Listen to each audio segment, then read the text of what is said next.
Good morning, students. Today we are discussing with the next point.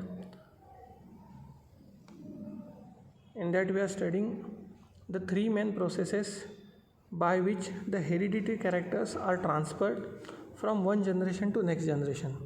This is a most important and complicated process which is in very briefly given here, that are the phase of hereditary transfer from one generation to next generation is carried forward in the three phases.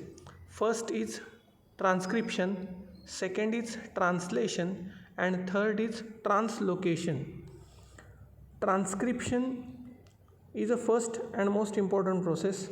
After that transcribed information is translated from one language to another language, and after that translated information is translocated from one place, it is transferred to another place. So what is the exact information which is in which form and how that when translated, who is responsible for that translation, and how the translocation, from which place that information is translocated to another place, that all are seen in that point. Firstly, with the help of RNA, the genes present in the form of DNA participate in the functioning of the cell and thereby control the structure and functioning of the body. सगळ्यात पहिली process काय आहे तर transcription आहे. या ट्रान्स्क्रिप्शनमध्ये काय होतं तर DNA असलेली जी इन्फॉर्मेशन आहे, with the help of RNA, the information which is present in the DNA which is functioning of cell and thereby control the structure and functioning of the body. आपल्या पूर्ण शरीराचं स्ट्रक्चरिंग, शरीराची रचना आणि शरीराची सर्व कार्य, मग ती ब्लड सर्क्युलेशन असेल, रेस्पिरेशन असेल, डायजेशन असेल, एक्सक्रिशन असेल, नर्वस कोऑर्डिनेशन असेल, या सगळ्या फंक्शनिंगचं जे इन्फॉर्मेशन आहे ती DNA प्रेझेंट असते. So with the help of the RNA, that information from DNA is transcribed with the help of the RNA. So information about protein synthesis. आता ही इन्फॉर्मेशन म्हणजे नक्की काय असते तर information of protein synthesis is stored on DNA. DNA जी information आहे ती कसली असते तर प्रोटीन सिंथेसिस. आपलं पूर्ण शरीर, आपल्या नखापासून ते केसापर्यंत, त्वचा, हाडं, आपले मसल्स, हे सगळं प्रोटीनने बनलेलं आहे. आणि हे प्रोटीन सिंथेसिस, प्रोटीन बनवण्याची जी इन्फॉर्मेशन आहे, that information is present on DNA. These information of the DNA, protein synthesis of DNA through the RNA is transferred, that is called central dogma. त्याला सेंट्रल डॉग्मा असं म्हटलं जातं. Appropriate information which is necessary for the whole body. DNA असलेल्या इन्फॉर्मेशनमध्ये protein सिंथेसिससाठी, आपल्या अख्ख्या शरीराला लागणाऱ्या protein सिंथेसिसची जी information आहे त्या सगळ्या इन्फॉर्मेशनला सेंट्रल डॉग्मा असं म्हटलं जातं. आता ही इन्फॉर्मेशन, ज्याला आपण सेंट्रल डॉग्मा म्हटलं, ही इन्फॉर्मेशन आहे DNA with the help of RNA. त्या RNAमध्ये पण 3 प्रकार आहेत. त्याच्यातला mRNA, मॅसेंजर RNA ज्याला म्हणतात, that mRNA process a sequence of the nucleotides on the DNA. DNA जी इन्फॉर्मेशन आहे ती आहे न्यूक्लिओटाइडच्या सिक्वेन्स फॉर्ममध्ये, ज्याला कोडॉन सिक्वेन्स असं म्हणतात. तर त्या कोडॉनचा जो सिक्वेन्स आहे त्या सिक्वेन्सच्या सहाय्याने RNA जे आहेत, एस्पेशली mRNA, ते अरेंज होतात आणि ती इन्फॉर्मेशन सगळी ट्रान्स्क्रिप्ट करतात, सगळी रीड करतात. Only one of the 2 strands of DNA is use for this process. आता DNAचे 2 स्ट्रँड आहेत, RNAचा एकच स्ट्रँड आहे. तर DNAच्या 2 स्ट्रँडपैकी एक स्ट्रँडवरची इन्फॉर्मेशन वाचली जाते, दुसऱ्या स्टँडवरची इन्फॉर्मेशन ही कॉम्प्लिमेंटरी असते, त्यामुळे तीसुद्धा सेम आहे. त्यामुळे DNA 2पैकी कोणत्याही एका स्टँडवरची इन्फॉर्मेशन जरी वाचली तरी ती इन्फॉर्मेशन सेम असते. Beside there is uracil is RNA instead of thymine of DNA. आता हा DNA आणि RNA मधला फरक आहे. अँड न्यूक्लिओटाइडच्या फॉर्ममधला DNA जो थायमिन असतो त्याच्याऐवजी RNAवरती युरॅसिल असतो. तर ही इन्फॉर्मेशन त्या पद्धतीने वाचली जाते. This process of RNA synthesis is called transcription. म्हणजे आता तुम्हाला एक्झॅक्टली ट्रान्स्क्रिप्शन म्हणजे काय ते कळलं असेल. DNA वरची प्रोटीन सिंथेसिसची एंटायर इन्फॉर्मेशन, ज्याला सेंट्रल डोग्मा म्हणतात, ती सेंट्रल डोग्मा इन्फॉर्मेशन DNA वरतून RNAकडे रीड केली जाते, ट्रान्सफर केली जाते. या प्रोसेसला ट्रान्स्क्रिप्शन असं म्हटलं जातं. इथे एका डायग्रॅममध्ये तुम्हाला ही ट्रान्स्क्रिप्शन प्रोसेस सांगितलेली आहे. DNA आहे डबल स्टँडेड आणि RNA जो एंटर होतोय तो एंटर झालेला RNA खालच्या स्टँडला रीड करतोय, वरच्या स्टँडला रीड करत नाही आहे.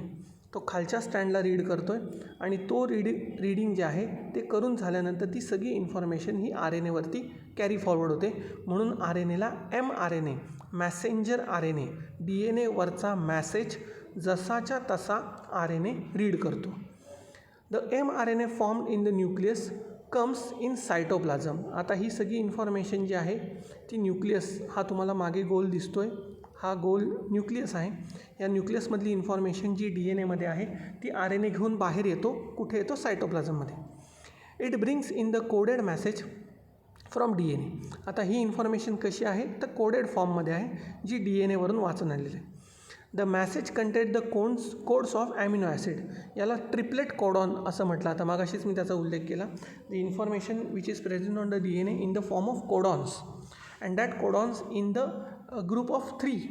Therefore it is called triplet codon. 3-3चे ग्रुप असतात आणि त्या 3-3च्या ग्रुपमध्ये ही इन्फॉर्मेशन असते. Doctor Hargobind Khorana, a scientist of Indian origin, has made an important contribution in the discovery of the triplet codon for 20 amino acids. आता जरी आपलं शरीर एवढं मोठं असेल, जरी आपलं सगळ्या शरीराची रचना हात, पाय, त्वचा, मसल्स, हार्ट, किडनीज, लंग्स एवढे सगळे ऑर्गन्स जरी असतील तरी या सगळ्यासाठी लागणारे जे प्रोटीन आहेत त्या प्रोटीनचं सिक्वेन्सिंग जे आहे ते फक्त 20 ॲमिनो ॲसिड्सकडनं केलं जातं. तर हे ट्रिपलेट कोडॉन जे आहेत ते 20 ॲमिनो ॲसिड्सचे शोधून काढण्यामध्ये हरगोविंद खोराना, इंडियन ओरिजिनचे जे सायंटिस्ट आहेत, त्यांचा सगळ्यात मोठा सहभाग होता. त्यासाठी त्यांना Nobel prize in 1968 he is honoured or awarded with the Nobel prize for that contribution and with other 2 scientist. आणि त्यांना मदतनीस म्हणून जे 2 सायंटिस्ट होते त्यांना पण त्याचं अवॉर्डिंग करण्यात आलं. तर ही झाली ट्रान्स्क्रिप्शन प्रोसेस. हा सगळा मॅसेज जो आहे तो mRNAकडे आता आलेला आहे in the form of triplet codon. Each RNA is made up of thousands of triplet codon. प्रत्येक जो RNA आहे, mRNA आहे, त्या एका mRNAवरती थाउजंड्स ऑफ असे ट्रिपलेट कोडॉन असतात. 3-3-3चे गट असे थाउजंड्स ऑफ असतात. That mRNA, as per the message on the mRNA, amino acids are supplied by the tRNA. आता हा mRNAवरचा जो मॅसेज आहे, हा mRNAचा मॅसेज कोणाकडे जातो? tRNAकडे जातो. tRNAकडनं येणारे ट्रिपलेट कोडॉनचे जे मॅसेज आहेत ते अँटीकोडॉन या फॉर्ममध्ये येतात. कोणत्या फॉर्ममध्ये येतात? अँटीकोडॉन. म्हणजे जो कोड आहे त्या कोडचा रिव्हर्स. फॉर एक्झाम्पल A असेल तर T, C असेल तर G, G असेल तर C. अशा पद्धतीने हे अँटीकोडॉन्स जे आहेत त्या अँटीकोडॉन्सच्या फॉर्ममध्ये ट्रान्सफर RNA जो आहे तो इन्फॉर्मेशन घेऊन येतो आणि या प्रोसेसला म्हणतात ट्रान्सलेशन. कोडॉनच्या फॉर्ममधली इन्फॉर्मेशन अँटीकोडॉनमध्ये कन्व्हर्ट करणं. जे कॉम्प्लिमेंटरी सिक्वेन्स आहे, या सिक्वेन्सला अतिशय महत्त्वाचा शब्द आहे कॉम्प्लिमेंटरी. कॉम्प्लिमेंटरी याचा अर्थ पूरक. कॉम्प्लिमेंटरी अँगल असतो मॅथ्समध्ये, तशा पद्धतीने हा कॉम्प्लिमेंटरी आहे.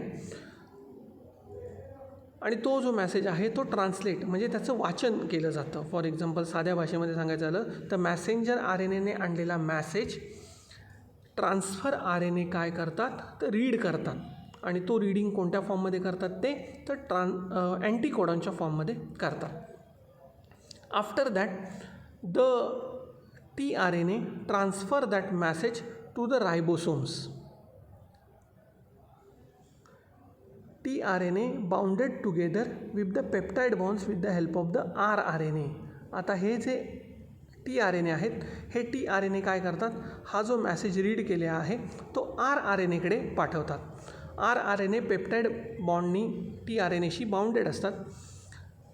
During this process the ribosomes keeps on moving from one end to the of mRNA to the other end to the distance of the triplet codon. This is called translocation.